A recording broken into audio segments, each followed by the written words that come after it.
The Nameless Man by Rodrigues Ottolengui. Recording by McDaniel. Mr. Barnes was sitting in his private room with nothing of special importance to occupy his thoughts when his office boy announced a visitor. "What name?" asked Mr. Barnes. "None," was the reply. "You mean," said the detective, "that the man did not give you his name? He must have one, of course. Show him in." A minute later the stranger entered, and bowing courteously, began the conversation at once. "Mr. Barnes, the famous detective, I believe?"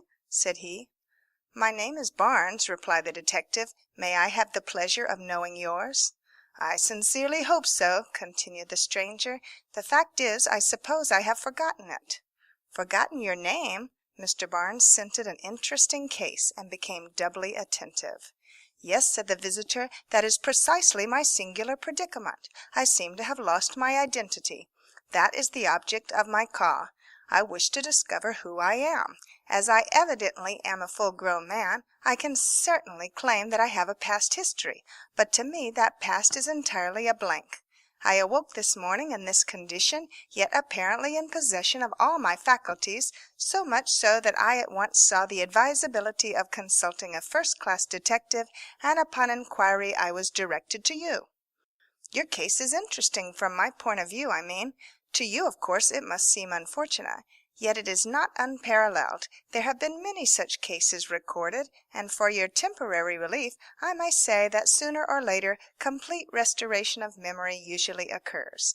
But now let us try to unravel your mystery as soon as possible, that you may suffer as little inconvenience as there need be. I would like to ask you a few questions." "As many as you like, and I will do my best to answer." "Do you think that you are a New Yorker?" "I have not the least idea whether I am or not." "You say you were advised to consult me. By whom?" "The clerk at the Waldorf Hotel where I slept last night." "Then of course he gave you my address. Did you find it necessary to ask him how to find my office?" "Well, no, I did not. That seems strange, does it not? I certainly had no difficulty in coming here. I suppose that must be a significant fact, Mr. Barnes?" "It tends to show that you have been familiar with New York, but we must still find out whether you live here or not. How did you register at the hotel?" "M.J.G., Remington City." "You are sure that Remington is not your name?" "Quite sure. After breakfast this morning I was passing through the lobby when the clerk called me twice by that name. Finally one of the hall boys touched me on the shoulder and explained that I was wanted at the desk. I was very much confused to find myself called Mr. Remington, a name which is certainly not my own. Before I fully realized my position, I said to the clerk, 'Why do you call me Remington?' And he replied, 'Because you registered under that name.' I tried to pass it off, but I am sure that the clerk looks upon me as a suspicious character." "What baggage have you with you at the hotel?" "None, not even a satchel." "May there not be something in your pockets that would help us? Letters, for example?" "I am sorry to say that I have made a search in that direction, but found nothing. Luckily I did have a pocketbook, though." "Much money in it?" "In the neighborhood of $500." Mr. Barnes turned to his table and made a few notes on a pad of paper. While he was so engaged, his visitor took out a fine gold watch, and after a glance at the face was about to return it to his pocket, when Mr. Barnes wheeled around in his chair and said, "That is a handsome watch you have there, of a curious pattern, too. I am rather interested in old watches."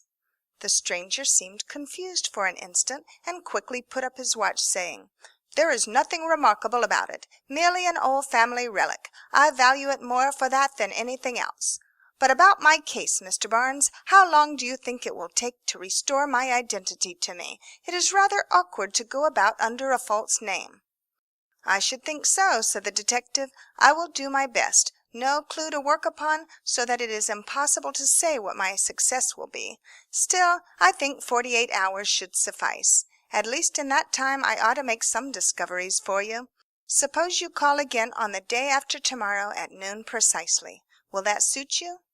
"Very well indeed. If you can tell me who I am at that time, I shall be more than convinced that you are a great detective, as I have been told."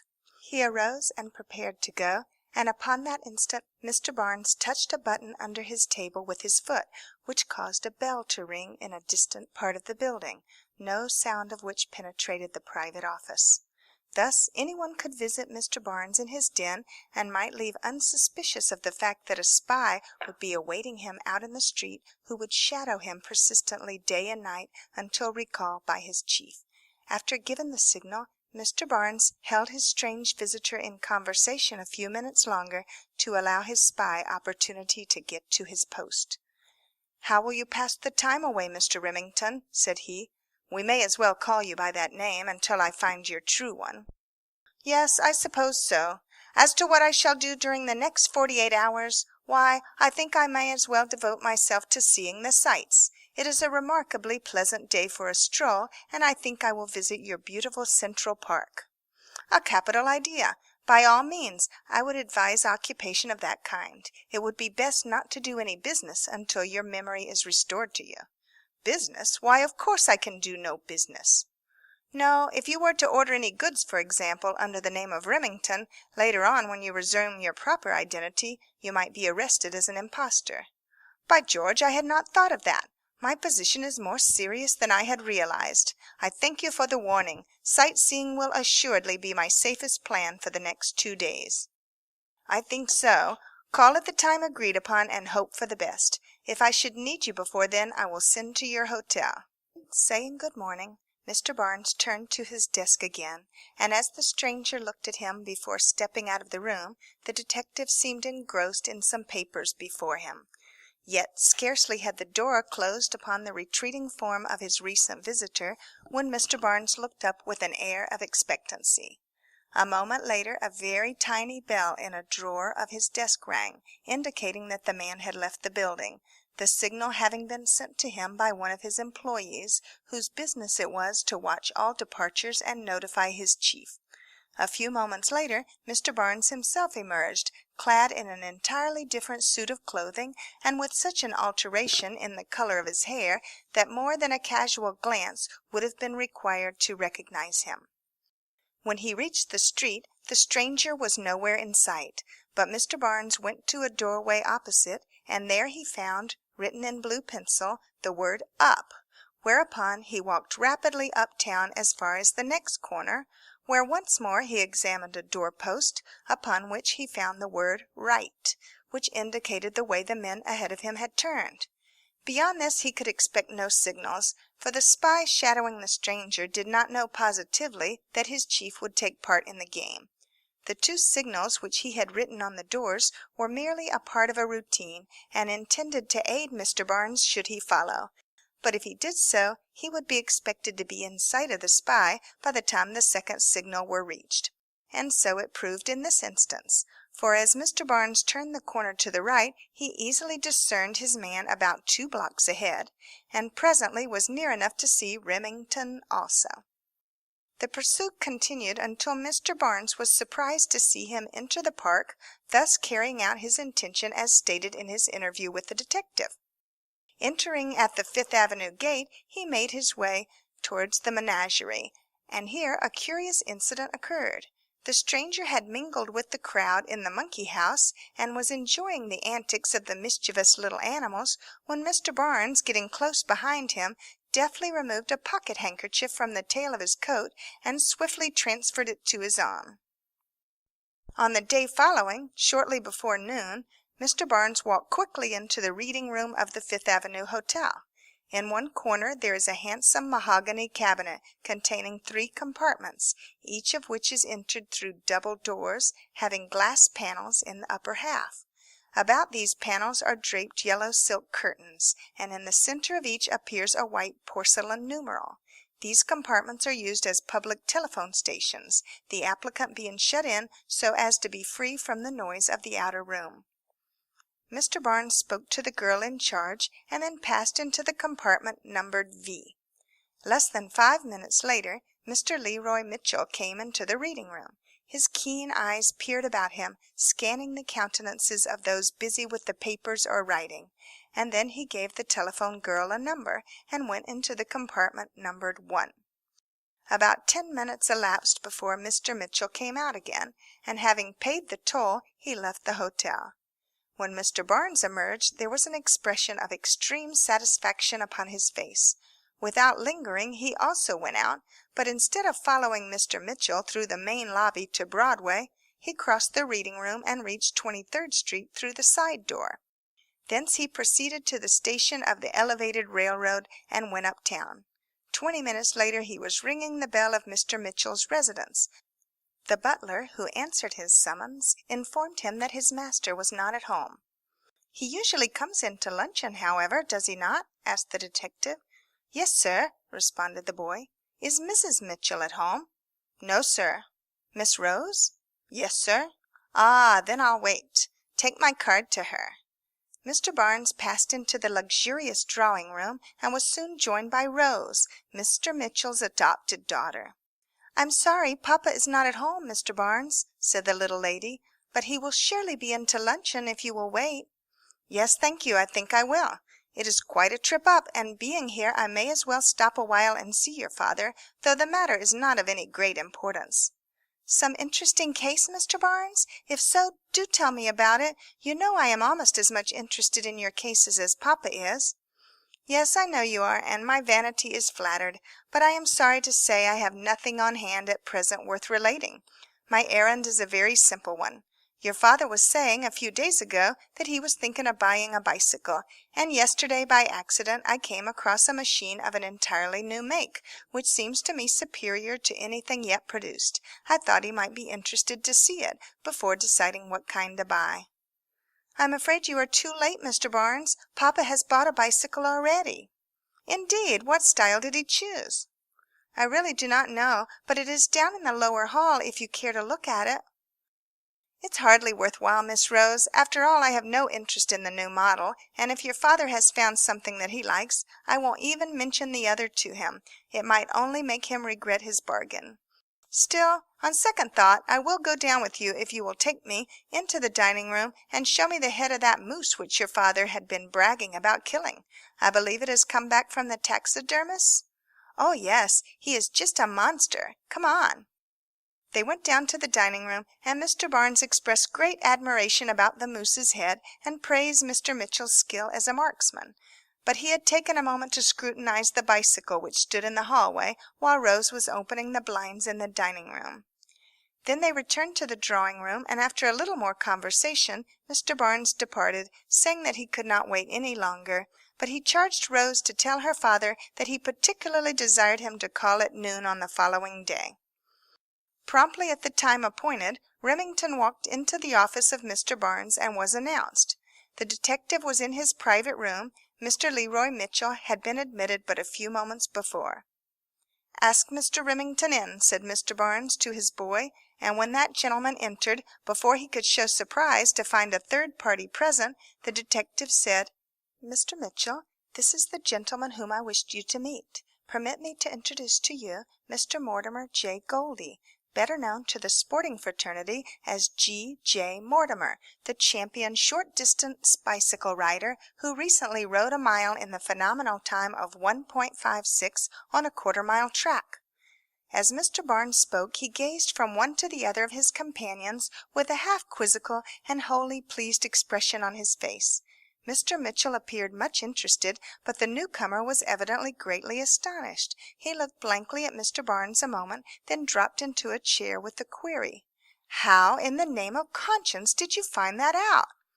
"That much was not very difficult," replied the detective. "I can tell you more. Indeed, I can supply your whole past history, provided your memory has been sufficiently restored for you to recognize my facts as true." Mr. Barnes looked at Mr. Mitchell, and winked one eye in a most suggestive manner, at which that gentleman burst out into a hearty laughter, finally saying, "We may as well admit that we are beaten, Goldie. Mr. Barnes has been too much for us." "But I want to know how he has done it," persisted Mr. Goldie. "I have no doubt that Mr. Barnes will satisfy you. Indeed, I am as curious as you are to know by what means he has arrived at his quick solution of the problem which we set him." "I will enlighten you as to detective methods with pleasure," said Mr. Barnes. "Let me begin with the visit made to me by this gentleman 2 days ago. At the very outset, his statement aroused my suspicion, although I did my best not to let him think so. He announced to me that he had lost his identity, and I promptly told him that his case was not uncommon. I said that, in order that we might feel sure I did not doubt his tale. But truly his case, if he were telling the truth, was absolutely unique. Men have lost recollection of their past, and even have forgotten their names, but I have never before heard of a man who had forgotten his name and at the same time knew that he had done so.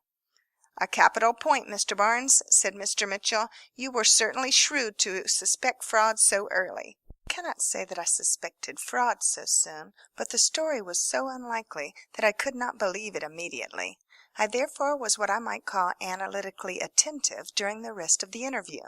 The next point worth noting which came out was that although he had forgotten himself, he had not forgotten New York, for he admitted having come to me without special guidance. "I remember that," interrupted Mr. Goldie, "and I think I even said to you at the time that it was significant." "And I told you that at least it showed that you had been familiar with New York. This was better proven when you said that you would spend the day in Central Park, and when, after leaving here, you had no difficulty to find your way thither." "Do you mean to say that you had me followed? I made sure that no one was after me." "Well, yes, you were followed," said Mr. Barnes with a smile. "I had a spy after you, and I followed you as far as the park myself. But let me come to the other points in your interview and my deductions. You told me that you had registered as M.J.G. Remington. This helped me considerably, as you shall see presently. A few minutes later you took out your watch, and in that little mirror over my desk, which I use occasionally when I turn my back upon a visitor, I noted that there was an inscription on the outside of the case. I turned and asked you something about the watch, when you hastily returned it to your pocket with the remark that it was an old family relic. Now can you explain how you could have known that, supposing that you had forgotten who you were?" "Neatly caught, Goldie," laughed Mr. Mitchell. "You certainly made a mess of it there." "It was an asinine slip," said Mr. Goldie, laughing also. "Now then," continued Mr. Barnes, "you readily see that I had good reason for believing that you had not forgotten your name. On the contrary, I was positive that your name was a part of the inscription on the watch. What then could be your purpose in pretending otherwise? I did not discover that for some time. However, I decided to go ahead and find you out if I could. Next I noted two things. Your coat opened once, so that I saw, pinned to your vest, a bicycle badge, which I recognized as the emblem of the League of American Wheelmen." "Oh!" cried Mr. Mitchell. "Shame on you, Goldie, for a blunderer." "I had entirely forgotten the badge," said Mr. Goldie. "I also observed," the detective went on, "little indentations on the sole of your shoe, as you had your legs crossed, which satisfied me that you were a rider even before I observed the badge. Now then we come to the name and the significance thereof. Had you really lost your memory, the choosing of a name when you registered at the hotel would have been a haphazard matter of no importance to me. But as soon as I decided that you were imposing upon me, I knew that your choice of a name had been a deliberate act of the mind, one from which deductions could be drawn." "Ah, now we come to the interesting part," said Mr. Mitchell. "I love to follow a detective when he uses his brains." "The name as registered, and I examined the registry myself to make sure, was odd.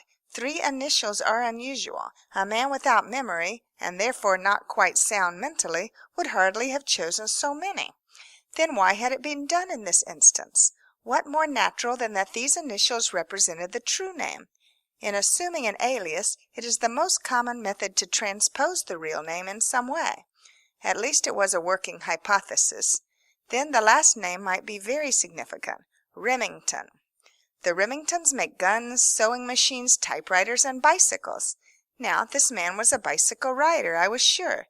If he chose his own initials as part of the alias, it was possible that he selected Remington because it was familiar to him. I even imagined that he might be an agent for Remington bicycles, and I had arrived at that point during our interview, when I advised him not to buy anything until his identity was restored. But I was sure of my quarry when I stole a handkerchief from him at the park and found the initials M.J.G. upon the same." "Marked linen on your person!" exclaimed Mr. Mitchell. "Worse and worse. We'll never make a successful criminal of you, Goldie." "Perhaps not. I shan't cry over it."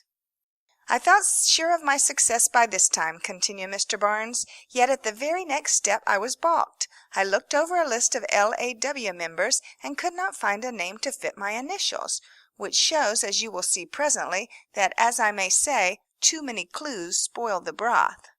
Without the handkerchief I could have done better. Next I secured a catalogue of the Remingtons, which gave a list of their authorized agents, and again I failed. Returning to my office, I received information from my spy, sent in by messenger, which promised to open a way for me.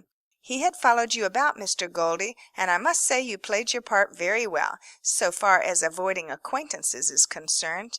But at last you went to a public telephone and called up someone. My man saw the importance of discovering to whom you had spoken, and bribed the telephone attendant to give him the information. All that he learned, however, was that you had spoken to the public station at the Fifth Avenue Hotel. My spy thought that this was inconsequent, but it proved to me at once that there was collusion, and that your man must have been at the other station by previous appointment. As that was at noon, a few minutes before the same hour on the following day, that is to say, yesterday, I went to the Fifth Avenue Hotel telephone and secreted myself in the middle compartment, hoping to hear what your partner might say to you.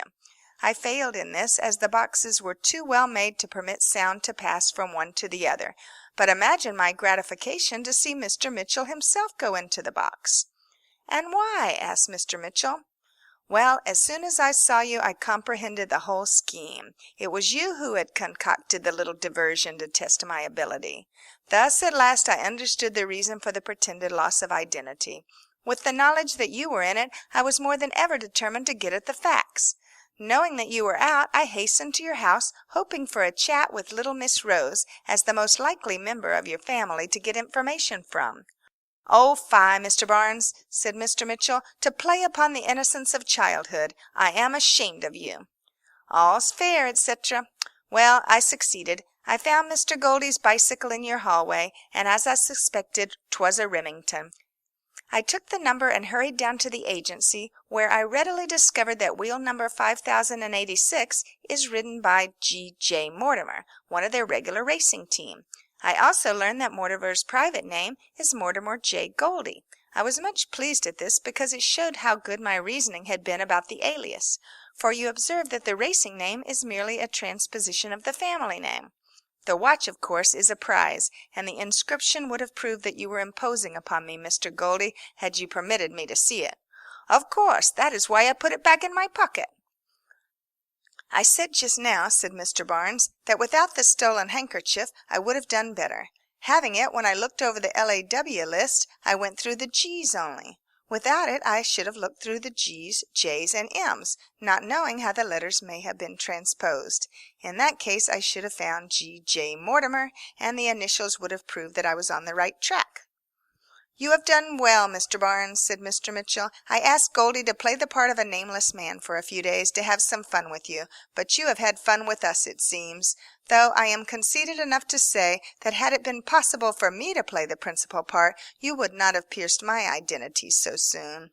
"Oh, I don't know," said Mr. Barnes. "We are both of us a little egotistical, I fear." "Undoubtedly. Still, if I ever set another trap for you, I will assign myself the chief role." "Nothing would please me better," said Mr. Barnes. "But, gentlemen, as you have lost in this little game, it seems to me that someone owes me a dinner at least." "I'll stand the expense with pleasure," said Mr. Mitchell.